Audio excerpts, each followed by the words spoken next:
Assalamualaikum warahmatullahi wabarakatuh. Apa kabarnya siswa dan siswi SMA Negeri 2 Padalarang, kelas 11. Semoga kalian selalu sehat dan bahagia ya. Tetap jaga kesehatan. Oke, untuk pembelajaran kali ini kita akan membahas tentang pembahasan latihan soal materi tentang karya ilmiah Bahasa Indonesia kelas 11. Masih bersama Ibu dengan Ibu Aimulyati. Oke, kita mulai ya pembahasan latihan soalnya dimulai dengan nomor 1.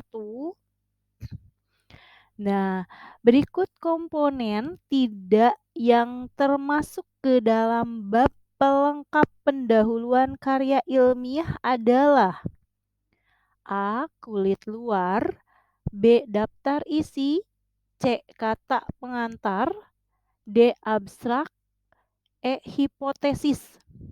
Ini adalah yang kalian cari yang tidak termasuk. Apa jawabannya? Ya, betul ya. Jawabannya adalah kulit luar. Jadi yang perlu diperhatikan dalam penyusunan bagian perlengkapan pendahuluan itu adalah ada halaman judul, halaman persembahan ya, kalau ada, kemudian ada halaman pengesahan, ada halaman penerimaan, ada prakata, daftar isi, daftar gambar, daftar tabel, keterangan lambang, dan singkatan ya kalau ada, kemudian abstrak dan juga sinopsisnya bila diperlukan. Kita lanjutkan ke soal berikutnya. Perhatikan topik-topik berikut. 1. Otonomi daerah, 2. Kearifan lokal, 3. Pengelolaan wisata. Nah, kalimat latar belakang yang tepat berdasarkan topik-topik karya tulis tersebut adalah A. Kearifan lokal akan meninggalkan kualitas otonomi daerah dan pengelolaan wisata. B. Pengelolaan pariwisata merupakan bagian dari otonomi daerah yang potensial. C. Otonomi daerah dalam peningkatan wisata perlu ditangani sungguh-sungguh. D. Pelaksanaan otonomi daerah saat ini diharuskan berbasis kearifan lokal, diantaranya dalam pengelolaan wisata. E. Setiap otonomi daerah harus melakukan kearifan lokal yang berpijak pada pengelolaan wisata. Nah, cari kalimat latar belakangnya. Ya. Oke, jawabannya adalah yang D. Pelaksanaan otonomi daerah saat ini diharuskan berbasis kearifan lokal, diantaranya dalam pengelolaan wisata. Intinya adalah penulisan latar belakang itu ditulis berdasarkan alasan rasional dan esensial. Maksudnya, dari latar belakang itu ditulis berdasarkan data dan fakta yang ditemukan. Jadi, latar belakang memuat gejala-gejala yang ada di lapangan, di mana gejala tersebut muncul dari permasalahan yang nantinya akan diuraikan dan akan ditemukan solusinya. Kita lanjutkan ke soal selanjutnya. Berikut kalimat efektif untuk pengantar penulisan tujuan karya tulis ilmiah adalah A. Oleh karena itu, tujuan penelitian ini adalah sebagai berikut. B. Tujuan daripada penulisan ini adalah sebagai berikut. C. Tulisan penelitian ini adalah sebagai berikut. D. Tujuan yang akan dicapai dalam penelitian ini dapat dikemukakan sebagai berikut. E. Di muka telah dikemukakan latar belakang permasalahan. Ya, jawabannya adalah yang C. Jadi tujuan penelitian ini adalah sebagai berikut. Jadi, ketidakefektifan kalimat-kalimat pada opsi jawaban yang A, kata daripada ya, daripada, pada tujuan daripada itu penulisan adalah sebagai berikut. Jadi daripada itu digunakan sebagai kata depan untuk menandai perbandingan. Nah, selanjutnya adalah yang B, kata karena itu, ya. Kemudian yang C itu dikemukakan kalimat ini tidak efektif ya, dapat dikemukakan. Kemudian di muka itu juga tidak efektif. Jadi yang efektifnya adalah tujuan penelitian ini adalah sebagai berikut. Soal nomor 4, perhatikan kutipan berikut. Penulis menyadari bahwa dalam karya tulis ini masih banyak kekurangan. Oleh karena itu, demi perbaikan karya tulis ini, penulis akan menerima segala kritikan dari semua pihak. Penulis mengucapkan terima kasih pada atas kritik dan saran yang diberikan. Kutipan tersebut merupakan bagian karya tulis yang terdapat pada A. Daftar isi, B. Kata pengantar, C. Tujuan penulisan, D. Daftar tabel, E. Daftar pustaka. Ya, jawabannya adalah yang kata pengantar. Jadi kata pengantar itu adalah sebuah halaman yang terdapat di dalam sebuah karya tulis ya, biasanya berisi ucapan rasa syukur, rasa terima kasih ya dari seorang penulis pada pengantar. Nah, ini biasanya pengantar ini diletakkan di awal karya tulisnya ya, sebelum daftar isi. Dan juga memuat beberapa bagian penting seperti pembukaan, isi, dan penutup. Berikutnya, perhatikan kutipan berikut. Pertama, memiliki kemampuan berbicara tidaklah semudah yang dibayangkan orang. Dua, banyak ahli terampil menuangkan gagasannya dalam bentuk tulisan, namun sering mereka kurang terampil menyajikannya secara lisan. Tiga, oleh sebab itu perlu kiranya diadakan lomba diskusi panel untuk tingkat SMU se-DKI. 4. Sebagai wadah bagi siswa berlatih berbicara dan mengeluarkan pendapat. 5. Juga sebagai ajang untuk mengembangkan bakat-bakat terpendam yang ada pada diri mereka.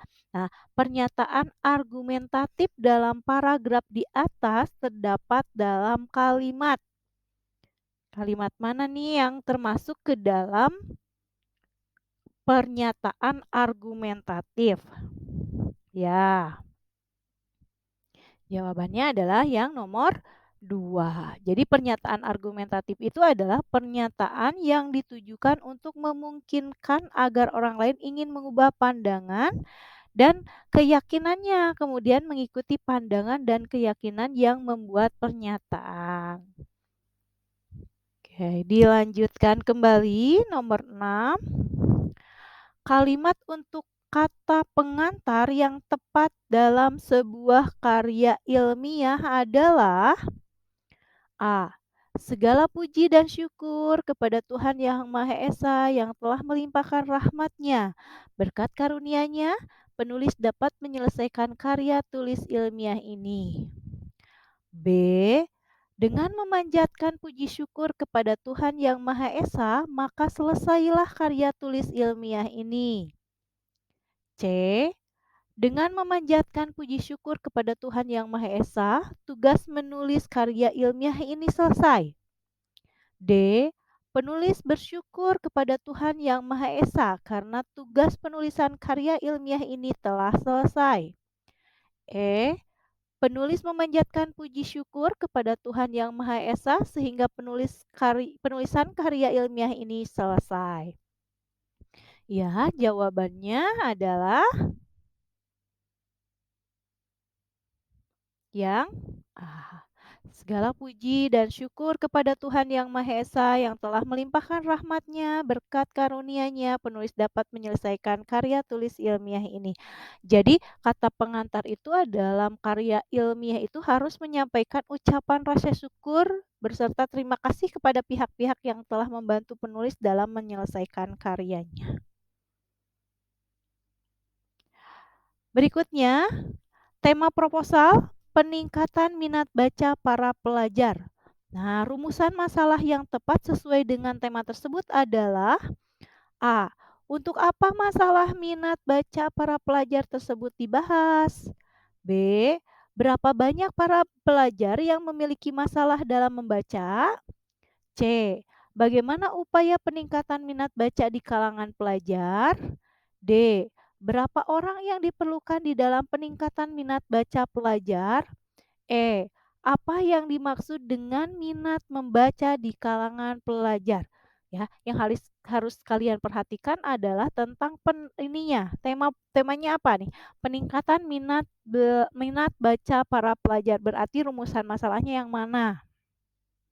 Ya, jadi rumusan masalahnya adalah yang bagaimana upaya peningkatan minat baca di kalangan pelajar. Jadi rumusan masalah itu merupakan suatu pertanyaan yang akan dicari jawabannya melalui pengumpulan data untuk mendukung pemecahan suatu masalah. Jadi rumusan masalah itu dituliskan dalam bentuk pertanyaan dan harus sesuai dengan topik dari penelitian yang dibahasnya. Kita lanjutkan kembali. Soal berikutnya, kalimat permintaan saran yang tepat dalam kata pengantar karya tulis adalah A. Penulis mengucapkan terima kasih kepada semua pihak. B. Puji syukur kami panjatkan kehadirat Allah Subhanahu wa taala. C. Terima kasih atas segala bantuan dari Bapak atau Ibu. D. Penulis mohon kritik yang membangun untuk perbaikan karya tulis ini. Saya sangat bangga bisa menyelesaikan karya ilmiah ini. Jawabannya adalah yang D. Karena ini merupakan permintaan saran ya. Jadi penulis mohon kritik yang membangun untuk perbaikan karya tulis ini. Jadi kalau kalimat permintaan saran ini biasanya ditandai dengan kata mohon, meminta ya, memohon kritikan, sarannya yang membangun untuk perbaikan karya tulis ini. Jadi pengucapan terima kasih kepada pihak-pihak yang telah membantu itu. Kita lanjutkan kembali soal berikutnya. Hasil percobaan masyarakat desa dalam membudidayakan lele dumbo. Penulisan judul karangan tersebut yang sesuai dengan EYD adalah, ini sama ya, hasil percobaan masyarakat desa dalam pembudidayaan lele dumbo. Nah, kalian harus teliti untuk memperhatikan ejaannya. Nah, jadi yang mana nih jawabannya? Ya, jawabannya adalah yang B ya.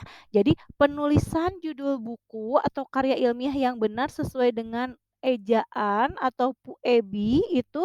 Jadi setiap kata pada judul itu harus diawali dengan huruf kapital. Nah, kecuali pada kata penghubung, kata depan dan juga kata seruan ya. Di sana ada kata dalam. Nah, kata dalam itu kan merupakan kata penghubung, maka kata dalam huruf awalnya adalah huruf kecil, sedangkan yang lainnya huruf kapital. Oke, lanjutkan. Perhatikan kutipan berikut. Judul Sayuran Hidroponik di Halaman Rumah, pengarang Francisco Wungu Prasasti, penerbit Gramedia, tahun terbit 2008, kota terbit Jakarta. Penulisan daftar pustaka untuk buku di atas adalah, nah ini harus diperhatikan juga bagaimana caranya dalam penulisan daftar pustaka untuk buku. Ya, jawabannya adalah yang C ya. Jadi penulisan daftar pustaka dari sumber buku, jadi yang diawalinya adalah nama penulisnya, ditulis siapa, kemudian tahun terbitnya tahun berapa, kemudian setelah nama, setelah tahun terbit, kemudian bukunya apa, nama bukunya lengkap ya ditulisnya. Nama judul bukunya. Nah, selanjutnya yaitu kota kota kotaknya di mana gitu. Kemudian dilanjutkan dengan nama penerbitnya. Nah, itu ya. Jadi pembahasan soal tentang karya tulis ilmiah atau karya ilmiah. Terima kasih, tetap semangat belajar. Semoga kita selalu sehat. Ya, akhir kata, Assalamualaikum warahmatullahi wabarakatuh.